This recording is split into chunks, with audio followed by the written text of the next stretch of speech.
Al-Tamud, Yoma,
Alors 9a, DAF 9a. En effet, Yohanan, de mémoire bénie, le grand prêtre, a envoyé des émissaires dans toutes les régions situées à l'intérieur des frontières des restes d'Israël pour évaluer la situation et a vu que les gens ne séparaient que les Teruma Gedola et négligeaient de séparer les dîmes. Par conséquent, il a publié un décret selon lequel quiconque achète des produits d'un Aéretz doit s'inquiéter de la possibilité qu'il n'ait pas reçu la dîme et est tenu de la payer. Puisque même un Aéretz sépare la Teruma Gedola, les boulangers qui leur achetaient des céréales n'étaient pas tenus de les faire. Et il est vrai que les boulangers, je sais pas ce qu'il y a là. Il est vrai que les boulangers n'ont pas besoin de séparer la première dîme de la dîme du pauvre en raison du principe suivant, la charge de la preuve repose sur le demandeur. Ni la première dîme donnée aux Lévites, ni la dîme du pauvre donnée aux pauvres ne sont sacrées. C'est simplement la propriété du Lévite et du pauvre, respectivement. Puisque par définition, en ce qui concerne les produits dont la dîme est douteuse, il n'y a aucune certitude que l'on soit réellement tenu de donner la dîme. Si le Lévite ou le pauvre cherche à prendre possession des dons, il doit d'abord prouver qu'en fait les produits n'ont pas été la dîme. Mais en ce qui concerne la deuxième dîme, pourquoi les boulangers sont-ils exonérés? Qu'ils séparent la seconde dîme des produits à Jérusalem, ce qui est la halara à l'égard de quiconque achète des produits dont la dîme est douteuse. Ula de Marbéni a déclaré, c'est parce que ces parédrines nommés par le gouvernement ont battu les boulangers pendant les 12 mois de leur mandat et leur ont dit, vendez vos pâtisseries à bas prix, vendez-les à bas prix. Puisque les officiers insistent pour que les boulangers s'abstiennent d'augmenter leur prix, les sages ne leur ont pas imposé davantage l'effort de séparer la seconde dîme d'une grande quantité de blé et de l'emmener à Jérusalem, car ils ne seraient pas en mesure d'augmenter leur prix pour couvrir le coût du grain perdu et le voyage à Jérusalem. Étant donné que le statut présumé du grain est qu'il a été donné la dîme et que l'obligation de donner la dîme aux produits dont la dîme est douteuse est une rigueur. Les sages ont exempté le boulanger de cette obligation. Quelle est la signification de la parédrine? Ce sont des personnes nommées par le roi Purséi, chargées d'accomplir différentes tâches. Paragraphe à propos de la période du Second Temple, où les grands prêtres de Meur béni étaient fréquemment remplacés. La Gemara cite que Rabba Barbar Anna de Meur béni a dit que Rabbi Yohanan de Meur béni a dit. Quelle est la signification de ce qui est écrit? La crainte du Seigneur prolonge les jours. Les années des méchants sera abrégée. Proverbe 10, 27. La crainte du Seigneur prolonge les jours. C'est une référence au premier temple, qui a existé pendant 410 ans, et dans lequel seulement 18 grands prêtres de Meur béni ont servi, comme il est écrit dans les listes de généalogie des prêtres dans la Bible, de Meur béni. Mais les années des méchants sont abrégées. C'est une référence au second temple, qui a existé pendant 420 ans, et dans lequel ont servi plus de 300 grands prêtres de Meur béni. En calculant les mandats des grands prêtres de Meur béni, déduisez des chiffres de 420 ans, 40 ans de Shimon Hatzadik a servi de Meur béni et 80 ans que Yohanan, le grand prêtre, a servi de mort béni. Disons que Ishmaël ben Parvi a servi de mort béni, et certains disent 11 ans que Rabbi Elazar ben Arsoum de mort béni a servi. Ces hommes étaient tous justes et avaient le privilège de purger les peines prolongées. Après avoir déduit ces 130 ou 150, 141 ans, faites vos calculs à partir de ce point et concluez. Chacun des grands prêtres de mort béni restants n'a pas terminé son année de fonction, car le nombre de grands prêtres de mort béni restants n'a pas terminé son année de mandat. Le nombre de prêtres de mort béni est supérieur au nombre d'années restantes. Paragraphe à propos des péchés des grands prêtres de mort béni du second temple. La Gemara cite que Rabbi Yohanan de Ben Torta demeure béni a dit. Pour quelle raison le tabernacle de Silo a-t-il été détruit au temps du prophète Samuel? Il a été détruit en raison du fait qu'il y avait deux choses qui existaient dans le tabernacle, les relations sexuelles interdites et la dégradation des objets consacrés. Il y avait des relations sexuelles interdites, comme il est écrit. Or, Élie était très vieux et il entendit que ses fils faisaient à tout Israël. Comment il couchait avec les femmes qui faisaient les services à l'ouverture de la tente d'assignation. 1 Samuel 2, 22. Et bien que Rabbi Shmuel Barnamani demeure béni, et dit que Rabbi Yohanan demeure béni a dit. Quiconque dit que les fils d'Élie ont péché en se livrant à des relations sexuelles interdites n'est rien d'autre que de se tromper. Même selon l'interprétation alternative du verset selon laquelle cela était dû au fait.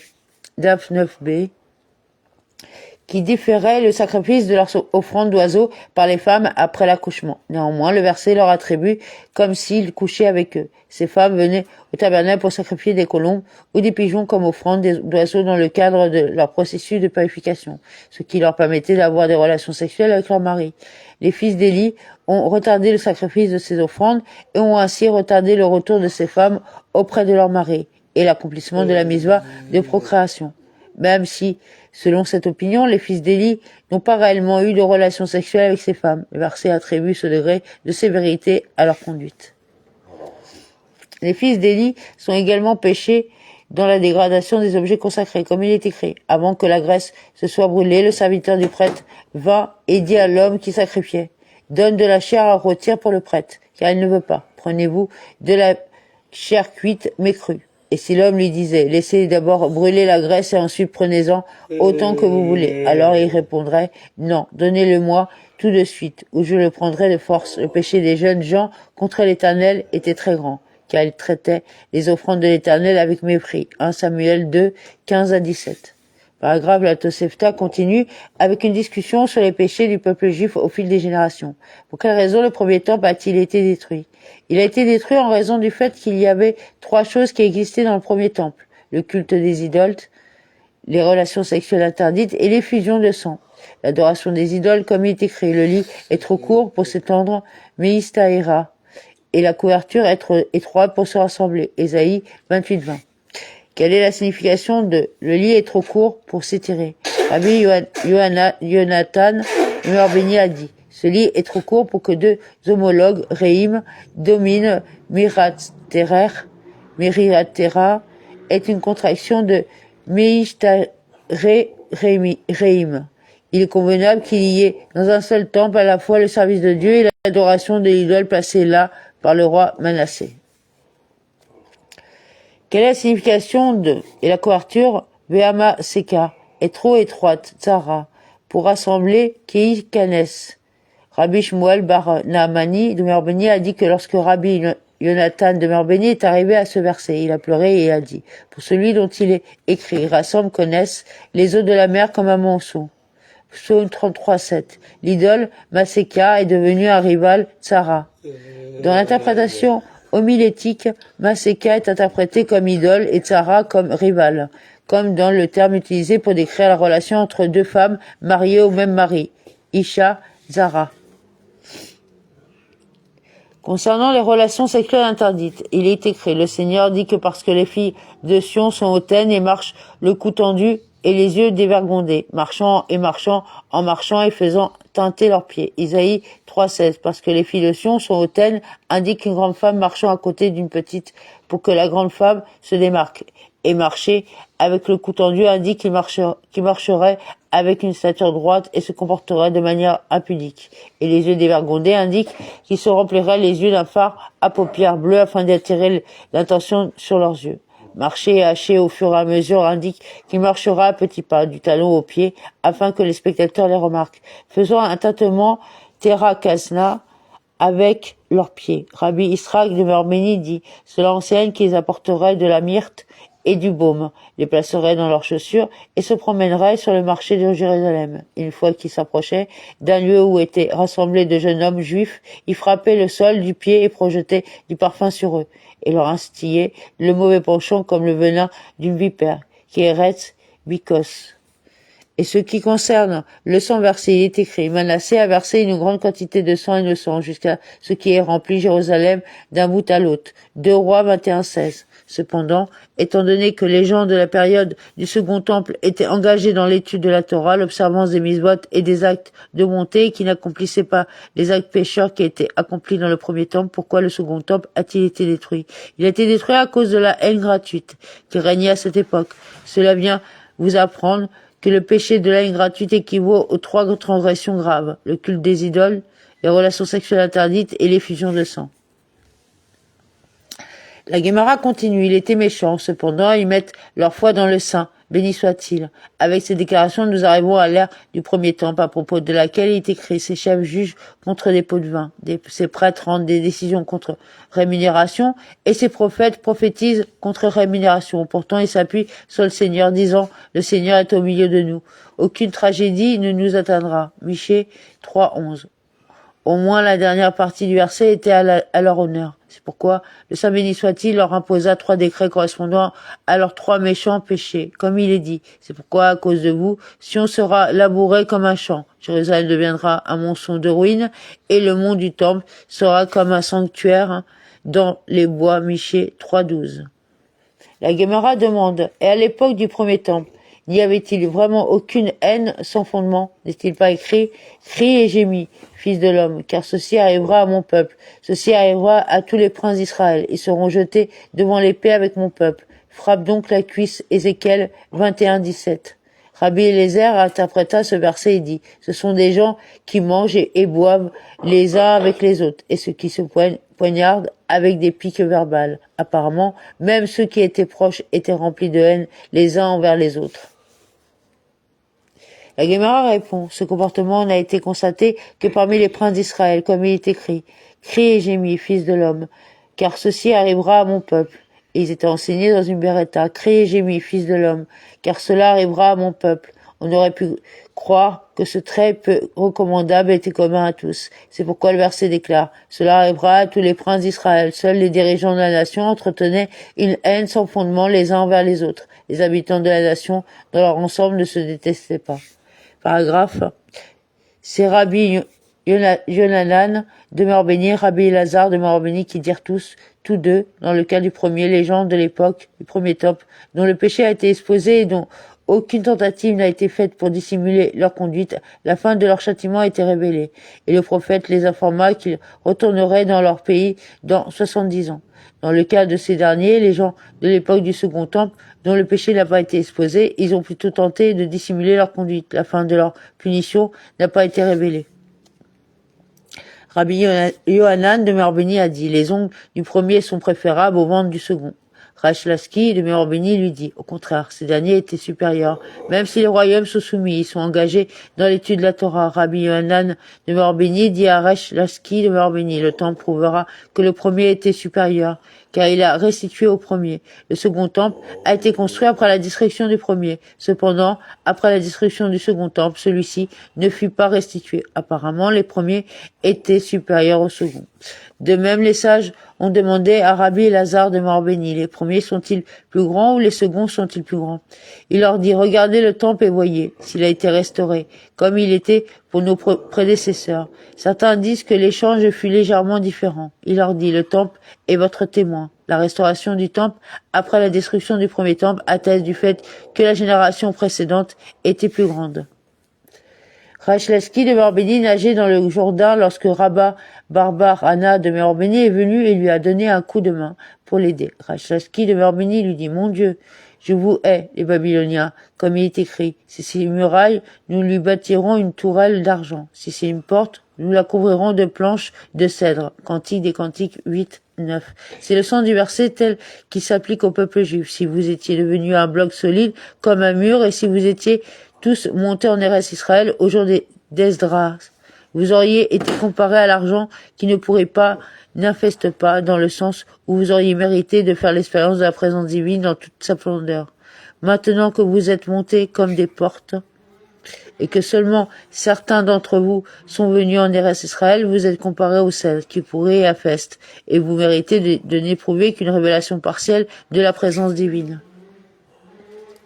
La Guémara demande: quelle pourriture affeste le cèdre? Hula de Morbénie dit: c'est du sasmagor, une sorte de verre. La Guémara demande: qu'est-ce que le sasmagor a à voir avec la présence divine à l'époque du Second Temple?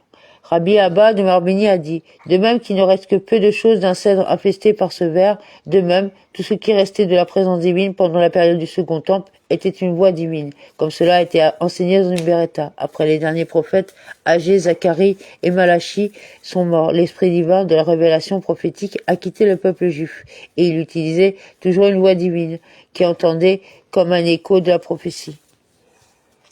La Guémara demande: et Rachelaski de Morbénie parlerait-il avec Rabba Bar Anna en public de Morbénie, tout comme le Rabbi Elazar de Morbénie, qui était le maître d'Eretz Israël en termes de sagesse et de caractère. Et néanmoins, Rachelaski de Morbénie ne voulait pas parler avec lui en public, car Rachelaski de Morbénie était économe dans son discours et n'accordait son amitié qu'à quelques personnalités justes et éminentes, dans la mesure où une personne à qui Rachelaski de Morbénie était vue parlant sur le marché, on lui accordera un prêt et on ferait des affaires avec lui sans témoin. Aurait-il parlé avec Rabba Barbar Anna de Morbénie? Rav-Papa de Morbénie a dit: mettez un homme entre eux et dites que l'incident n'applique pas Rachelaski de Morbénie et Rabba Barbar Anna de Morbénie. C'était soit Rachelaski de Morbénie se baignant dans la rivière Azéréi, l'éminent sage babylonien qui lui tendait la main, soit c'était Rabba Barbar Anna de Morbénie qui était dans la rivière et Rabbi Elazar de Morbénie lui tendait la main. Quoi qu'il en soit, lorsque le sage qui avait entendu ce que Rachelaski de Morbénie disait se présenta devant Rabbi Yohanan de Morbénie, le raconta à Rabbi Yohanan de Morbénie lui dit: ce n'est pas la raison. Même s'ils étaient tous montés au temps d'Esdras, la présence divine ne serait pas reposée dans le second temple. Comme il est écrit: Dieu agrandira Japheth et habitera dans les tentes de Sem. Genèse 9, 27.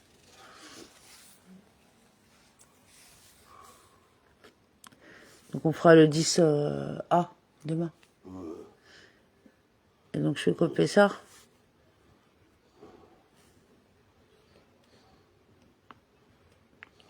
On est à 50.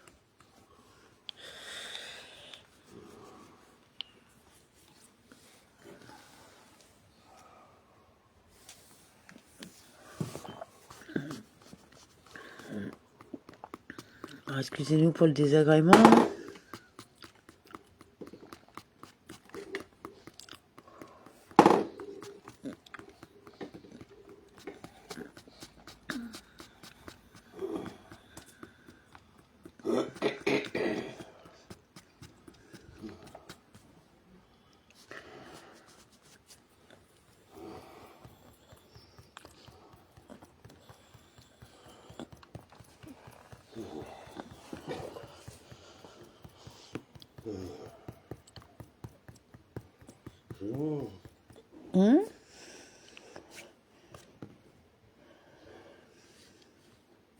Ah non, on est à 50, on n'est qu'à 25.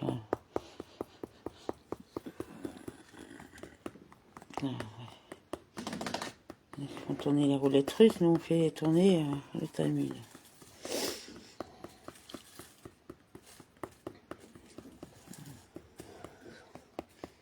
Donc si vous avez besoin de poser des questions, on transmettra au rabbin avec un X, hein. Bah, c'est... Bah oui, au rabbin au pluriel. Ah ben Ernest, Rabix. Mais non. Panoramix, Rabix. Astérix. Non mais. Rabinix. Hein? Osagis, Rabinix. Bah quand même, je trouve quand même que Astérix, par exemple, avec les couettes, on pourrait penser quand même vite fait avec justement son casque Ouais, et non, tout. il était gaulois, Lui, même s'il était gaulois, Et il croyait en Jupiter, Mars et Vénus. il ressemble quand même un peu au Breslev. Ben ouais, vas-y, reste tranquille. Non, c'est les Breslev qui l'ont copié. Par envie d'assimilation. C'est vrai qu'il y a que qui nous parlait de la Gaule, d'ailleurs. Oh, vas-y. Bah, la France, les Gaulois. Alors, 50A. Est analogue à son interdiction. Tout comme son interdiction ne concerne que lorsqu'elle a la taille d'un vrac d'olive. De même, l'obligation de la restituer ne s'applique que lorsqu'elle a la taille d'un vrac d'olive. Une autre opinion sur cette question qui a été enseignée dans une beretta. Le rabbin Nathan de Meor Béni dit, la mesure minimale pour ceci et cela, le levain et la viande sacrificielle, est de 2 œufs en vrac, contenant une matière interdite.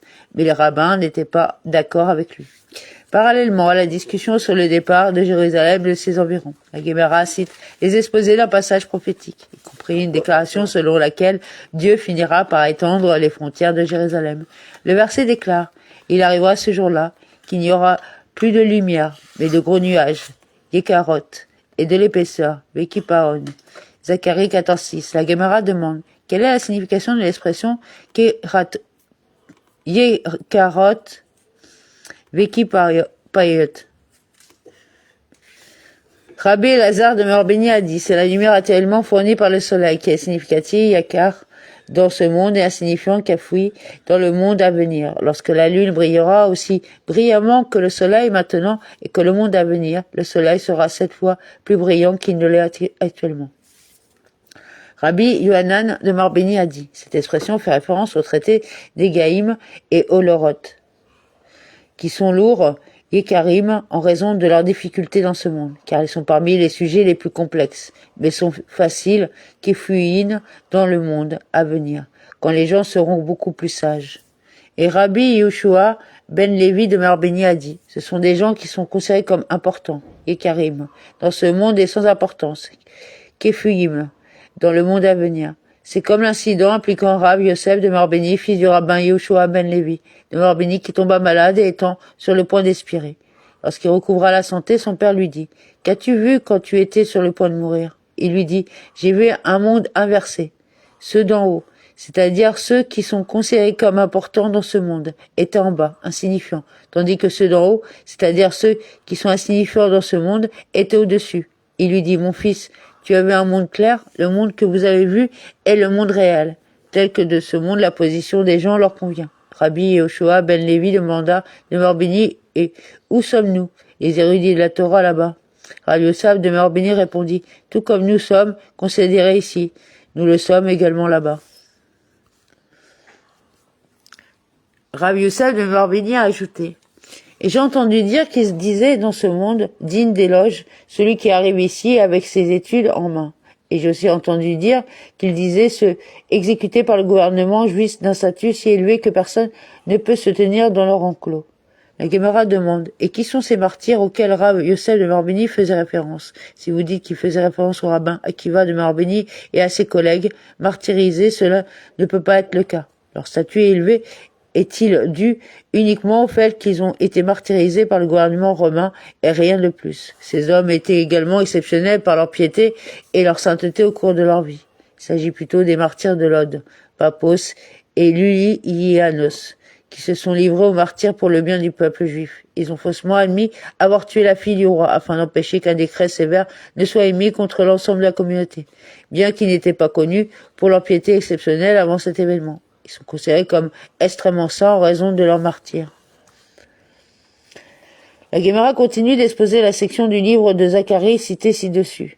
Le verset déclare, « Ce jour-là, il y aura sur les cloches des chevaux, Messiyot, Assus. Saint l'Éternel. Zacharie 14:20. La Gemara demande quelle est la signification de l'expression Meziyot Asus. Rabbi Yoshua ben Lévi de Béni a dit, à l'avenir, le Saint béni soit-il étendra Jérusalem autant que la distance qu'un cheval peut parcourir pendant tout temps où il projette une ombre. Metsei. Jérusalem sera si grand qu'un cheval courant d'un côté de la ville le matin n'arrivera à l'autre bout de la ville qu'à midi, lorsque son ombre aura disparu. Rabbi Lazare de Béni a dit, toutes les cloches décoratives, Metsiyot, que l'on suspend entre les yeux d'un cheval seront sanctifiées à Dieu, c'est-à-dire qu'elles seront consacrées pour le trésor du temple. Et Rabbi Yohanan de Béni a dit, tout le butin que le peuple juif prendra aux gentils qui lui font la guerre, jusqu'au moment où un cheval court et projette une ombre, Metsei, c'est-à-dire une demi-journée, sera sanctifié pour Dieu. La Gemara demande, certes, selon celui qui dit que cette expression fait référence à tout le butin que le peuple juif prendra, c'est comme il est écrit dans la suite du verset qui mentionne un trésor supplémentaire donné au temple. Et les pots dans la maison du Seigneur seront comme les bassins devant l'autel. Cependant, selon ceux qui ont donné ces deux autres explications, que signifie « et les pots dans la maison du Seigneur ». La Gemara explique que, selon ses opinions, le verset dit aux autres choses et prophétise qu'à l'avenir, le peuple juif deviendra riche et apportera des dons au temple. La Gemara poursuit en demandant, certes selon celui qui a dit que cette expression fait référence au butin, c'est comme il est écrit dans le verset suivant, et ce jour-là, il n'y aura plus de marchands, Kenaani, dans la maison de l'Éternel des armées, Zacharie 14:21, car on n'aura plus besoin de lui. Mais selon ceux qui ont donné ces deux autres explications, quel est le sens de l'expression il n'y aura plus de marchands? Le rabbin Yemeya de Béni a dit, le mot Kenaani est en fait une contraction de la phrase, il n'y a pas de pauvres ici. En Kan Ani. En d'autres termes, il n'y aura plus de pauvres et les Juifs eux-mêmes pourront donc donner tout ce dont ils ont besoin dans le temple. Maracha. Et d'où vient qu'un commerçant puisse être appelé un Kenaani? Comme il est écrit, Judas vit là la fille d'un certain Kenaani. Il l'a pris et entra vers elle. Genèse 38:2. Quelle est la signification du mot Kenaani dans ce contexte? Si vous dites qu'il s'agit d'une véritable cananéenne, est-il possible qu'Abraham ait averti Isaac de ne pas épouser une femme cananéenne et qu'Isaac ait averti Jacob dans le même sens et que Judas soit néanmoins allé épouser une femme cananéenne? Au contraire, Rabbi Shimon ben Laski de Béni dit, elle était la fille d'un marchand, comme il est écrit. Quant au marchand Kénaan, les balances de la tromperie sont entre ses mains. Il aime opprimer. Osée 12:8. Et si vous le souhaitez, dites plutôt que ce sens du mot peut être compris à partir du verset suivant, qui décrit Tyr, dont les commerçants sont des princes, dont les marchands, Kinanéa, sont les honorables de la terre. Ésaïe 23:8. La Gemara cite un autre verset, la prophétie à la fin du livre de Zacharie. Et l'Éternel sera roi sur toute la terre. En ce jour-là, l'Éternel sera un et son nom sera un. Zacharie 14:9. La Gemara demande, est-ce à dire qu'il n'est plus un? Rabbi Aha Baranina de Béni a dit, le monde à venir n'est pas comme ce monde. Dans ce monde, à la bonne nouvelle, on récite bienheureux, qui est bon et fait le bien. Et à la mauvaise nouvelle, on récite bienheureux, le vrai juge. Dans le monde à venir, on récitera toujours bienheureux, qui est bon et le fait le bien. Il n'y aura qu'une seule façon de bénir Dieu pour les nouvelles. Le verset déclare, en ce jour-là, le Seigneur sera un et son nom sera un. La Gemara demande, quelle est la signification du mot un dans ce contexte? Est-ce à dire que maintenant son nom n'est plus qu'un? Rav Naaman bar Israq a dit, le monde à venir n'est pas comme ce monde. Dans ce monde, le nom de Dieu qui s'écrit avec les lettres Yod et lu comme Adonai, qui commence par les lettres Aleph et Dalet. Le nom de Dieu ne se prononce pas de la même manière qu'il s'écrit. Cependant, dans le monde à venir, tout ne fera qu'un, puisque le nom de Dieu sera à la fois lu avec les lettres Yud et écrit avec les lettres Yud et. Rava de Béni a pensé à expliquer la ponctuation et l'énonciation correcte du nom de Dieu lors de sa conférence publique avant l'un des festivals. Un certain vieillard lui dit, le mot pour toujours est écrit dans le verset. Ceci est mon nom pour toujours, Léolam. Exode 3:15, sans la lettre Vav, de sorte qu'on peut lire Léalem, Kacher, ce qui signifie que le nom doit être caché.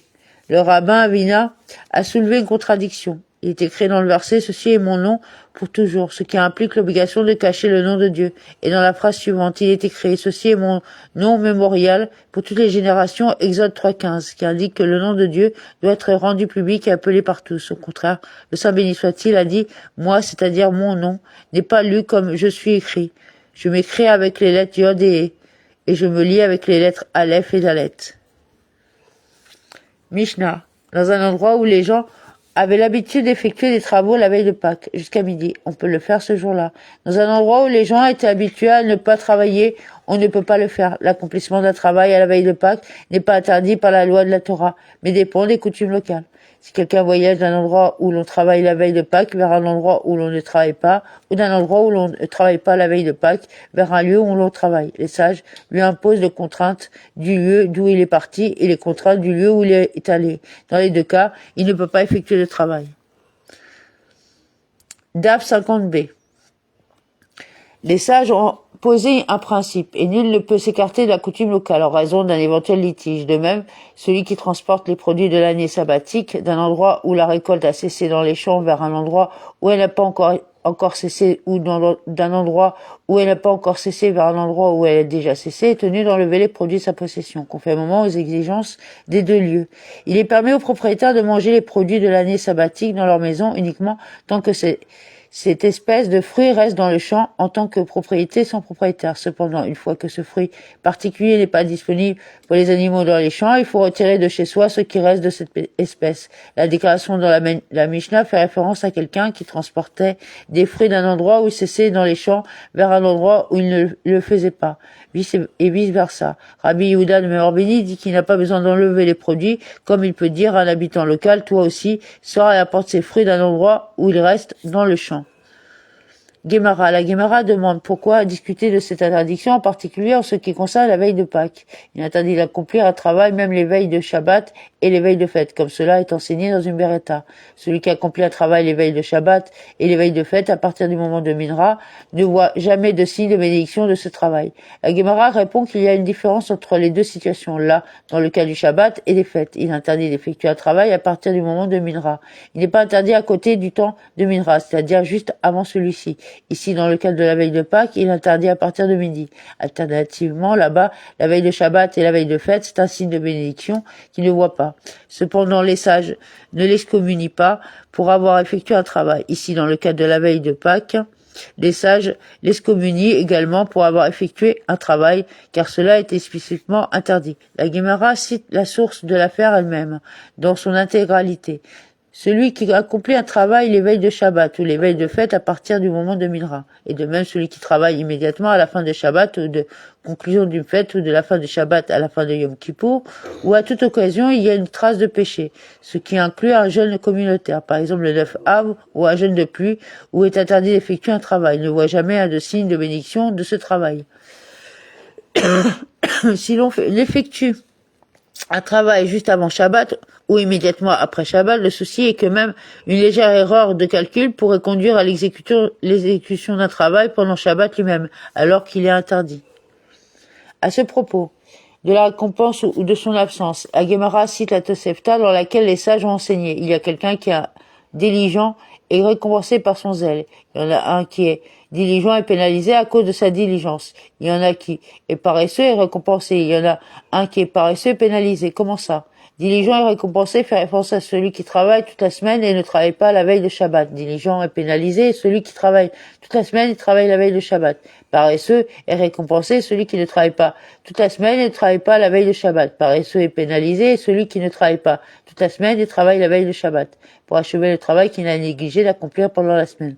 Rabban de Meorbeni a dit en ce qui concerne ces femmes de Méhozar, même si elles ne travaillent pas la veille de Shabbat, cela est dû à un excès de soin, car elles ne travaillent pas non plus les autres jours. Malgré cela, nous les appelons paresseux et récompensés. Mais même si leur paresse n'est pas motivée par la piété, leur inactivité a un aspect positif. Au sujet de la récompense pour une mitzvah accomplie sans attention, Rabba de Meorbeni a soulevé une contradiction. Il est écrit car ta miséricorde est grande jusqu'aux cieux, et ta vérité atteint les cieux. Psaume 57:11. Et il est écrit ailleurs, car ta miséricorde est grande au-dessus des cieux, et ta vérité atteint les cieux. Psaume 108:5.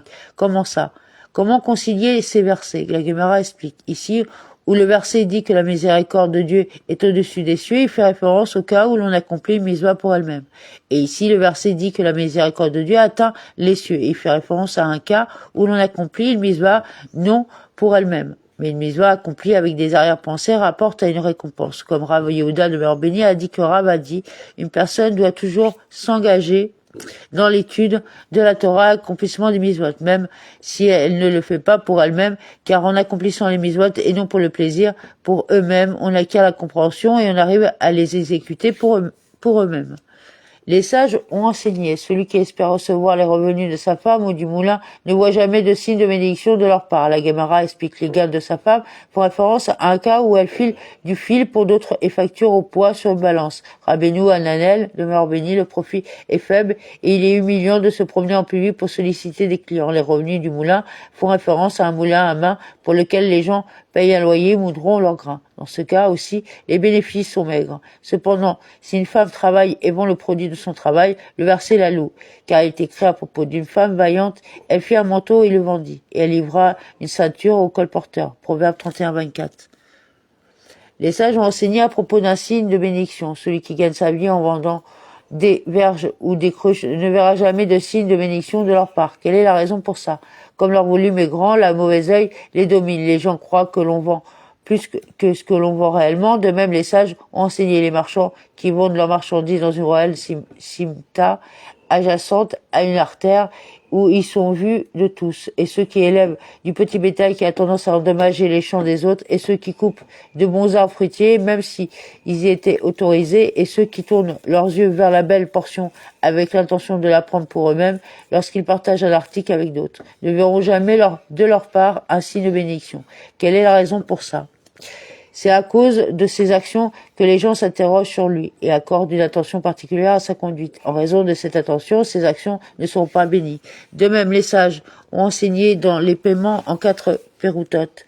Il n'y a jamais un signe de bénédiction. Salaire des scribes, des livres sacrés, le salaire des diffuseurs qui répètent et expliquent les conférences prononcées par les sages le jour du Shabbat, le paiement des orphelins que l'on reçoit lorsqu'on s'engage dans un partenariat avec les exécuteurs testamentaires, de la succession d'un orphelin et de l'argent qui vient d'un pays d'outre-mer. La Gemara demande, certes, on ne réussira pas à recevoir le salaire des diffuseurs car il apparaît comme s'il recevait un salaire pour un travail effectué le Shabbat, même si ce qu'il fait n'est pas réellement interdit. Et il est également compréhensible que l'argent des orphelins ne soit d'aucune utilité car les mineurs ne sont pas en mesure de renoncer à leurs biens. Les mineurs n'ont pas le droit légal de pardonner même des pertes négligeables que les partenaires négligent généralement. Par conséquent, celui qui, dans le cadre de ces affaires, leur prend même la plus petite somme d'argent au-delà de la somme à laquelle il a le droit est considéré comme un voleur. On ne doit aucune bénédiction dans l'argent qui vient d'un pays d'outre-mer, car un miracle ne se produit pas tous les jours, comme les risques liés au transport de marchandises lors de longs voyages maritimes sont grands. Le mérite d'un individu diminue chaque fois que sa marchandise arrive miraculeusement intacte. Cependant, quelle est la raison pour laquelle on ne voit aucune bénédiction dans le salaire des scribes? Rabbi Yoshua ben Lévi de Merbeni a dit, les membres de la grande assemblée ont observé 24 jeûnes, correspondant aux 24 veilles sacerdotales, Moracha, pour les scribes qui écrivent les rouleaux de la Torah, les phylactères et les mezuzot, afin qu'ils ne s'enrichissent pas de leur métier, comme s'ils voulaient devenir riches. Ils n'écrivaient plus ces objets sacrés. De même, les sages enseignaient, les scribes qui écrivent des parchemins, des phylactères et des mezuzot, et leurs marchands qui achètent les rouleaux sacrés aux scribes pour les vendre, et les marchands de leurs marchands, et tous ceux qui sont engagés dans l'œuvre du ciel et en gagnent leur vie, une expression qui inclut ceux qui vendent la teinture bleu ciel pour les franges rituelles, ne voient jamais un signe de bénédiction de leur travail, et s'ils s'engagent dans ces activités pour leur propre bien, pour s'assurer qu'il y aura davantage d'objets sacrés à la disposition du public, alors ils voient la bénédiction de leur travail. Alors que la Mishnah parle de l'obligation d'observer les coutumes locales. La Gemara raconte, les habitants de Ben Shean avaient l'habitude de ne pas se rendre de tir au jour du marché de Sidon, la veille du Shabbat. Par respect pour le Shabbat, ils ont adopté l'attitude rigoureuse et n'ont pas interrompu leurs préparatifs du Shabbat. même pour un court voyage en mer. Leurs enfants se présentèrent devant Rabbi Yohanan de Merbéni pour lui demander d'abroger cette coutume. Ils lui dirent, grâce à leur richesse, nos pères pouvaient gagner leur vie sans se rendre au marché vendredi. Cependant, cela ne nous est pas possible. Il leur dit, vos pères ont déjà accepté cette vertueuse coutume et elle reste en vigueur pour vous. Comme il est dit, mon fils, écoute les réprimandes de ton père et n'abandonne pas l'enseignement de ta mère. Proverbe 1,8. En plus d'adhérer aux réprimandes de son père, c'est-à-dire à la Lara, on est également tenu de préserver l'enseignement de sa mère, c'est-à-dire les coutumes ancestrales.